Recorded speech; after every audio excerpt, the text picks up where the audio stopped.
Hi everyone, this is me, C. Manisha, and welcome back to my YouTube channel. Okay, तो guys, अभी अगर आप articleship के लिए प्रिपेयर कर रहे हो and you looking for questions like what questions they can ask in your CA articleship interview, और मेनली लोग ऑडिट फील्ड में करते हैं, तो मैं ऑडिट फील्ड के मे बी स्टैट्यूटरी और इंटरनल ऑडिट, तो उनके लिए मैं कुछ क्वेश्चन बता रही हूँ because I have given lot of interviews और उससे मैंने बेसिकली कुछ क्वेश्चंस ग्रैप मतलब कंसोलिडेट करें, तो मैं वो आपको बताना चाह रही हूँ via this video. I'm so sorry guys, via this video. So starting like first question they can ask is what is audit. That is a very basic questions, और sometimes वो पूछते भी नहीं है but कुछ कुछ इंटरव्यूअर्स पूछ लेते हैं कि ठीक है ऑडिट क्या होता है, what do you understand by audit, तो आपको उसका आंसर देना है. Then they can ask you like you should know very like you should be very good with the audit curriculum, like audit subject in your curriculum, intermediate curriculum. वो उससे questions पूछते हैं. They can ask that what is materiality, then what is performance materiality, then they can ask you about different form of opinions in an audit report, और audit report से वो बहुत ज़्यादा questions पूछते हैं और opinions basis the basis of opinion और opinion para से बहुत ज़्यादा questions पूछते हैं. If you are going for statutory audit, not for internal audit but statutory audit में यहाँ से बहुत ज़्यादा questions पूछे जाते हैं. And then they ask you essays और AS obviously. तो आपको आपके जितने भी AS हैं और जितने भी essays हैं, अकाउंटिंग स्टैंडर्ड्स और स्टैंडर्ड्स ऑन ऑडिटिंग, आपको दोनों बहुत अच्छे से आने चाहिए because they ask them a lot. And उसके अलावा वो पूछते हैं कि ठीक है सैम्पलिंग कैसे होती है, मतलब what are the different ways of sampling. Sampling के बहुत सारे क्वेश्चंस पूछे जाते हैं. देन मोरलेस वो ऑडिट फील्ड से ये क्वेश्चन पूछते हैं. And if you are appearing for internal audit तो वो आपसे पूछते हैं कि इंटरनल ऑडिट क्या होता है, आरएससीएम क्या होता है, जो आपको एक्चुअली पता होता है इन योर ऑडिट में, इंटरनल ऑडिट चैप्टर उसमें बताया जाता है. और इंटरनल ऑडिट में ना मतलब because I did my articleship from an internal audit domain only, EY से मैंने करी थी, इंटरनल ऑडिट में करी थी. और इंटरनल ऑडिट में एक बात बताऊं, मैंने मतलब देखा जिस इंटरव्यूअर ने मेरा थर्ड राउंड लिया था, like they asked case studies also, तो उसने मुझसे केस स्टडीज पूछी थी. And when I was like actually started working, तो मुझे वो सारी केस स्टडीज लगी कि शिट ये तो अपना जो इसका डेली का वर्क है उसको केस स्टडीज के फॉर्म में बता के मुझसे पूछ रहा था. And that is actually true. So basically I tell you what happened. First question उसने मुझे केस स्टडी में पूछा था कि कोई आप एक बिजनेस प्रोसेस उठाओ, may be P2P, procurement to पे और O2C, ऑर्डर टू कैश, कोई भी आप एक बिजनेस प्रोसेस उठाओ. Tell me what all are the risks, like what is that procedure, like how that procedure normally flows, what risk can be in that procedure, what controls should be there, and how you're gonna check whether those controls are there or not, or if they are there whether they are working effectively or efficiently or not. ऐसे questions वो मुझसे पूछा था. मतलब this is the one case study which normally they ask.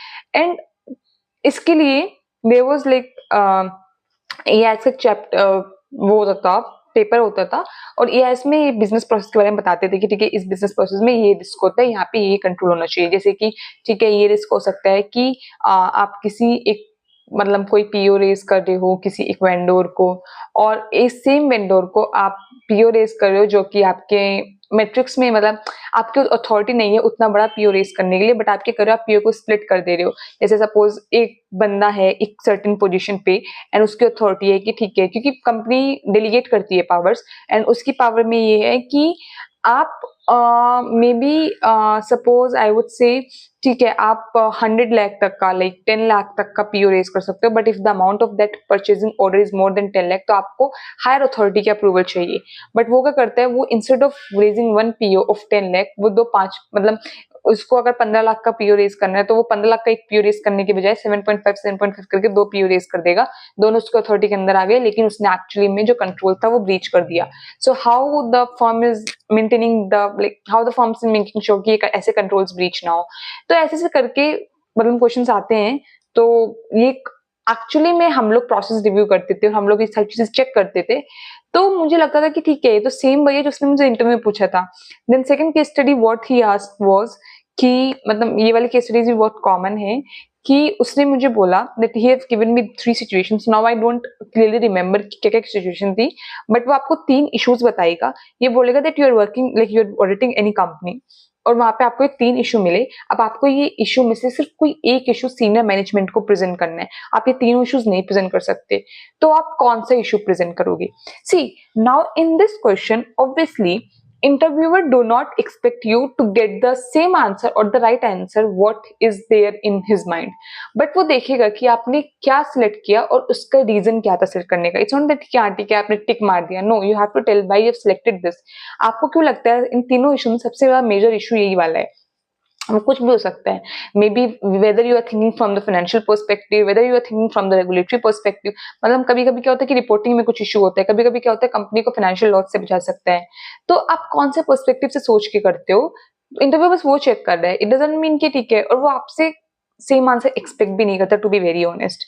और ऐसा मतलब why this situation comes. So basically internal audit में क्या होता था, when I was doing my articleship, हमारा रिव्यू कंप्लीट होता था.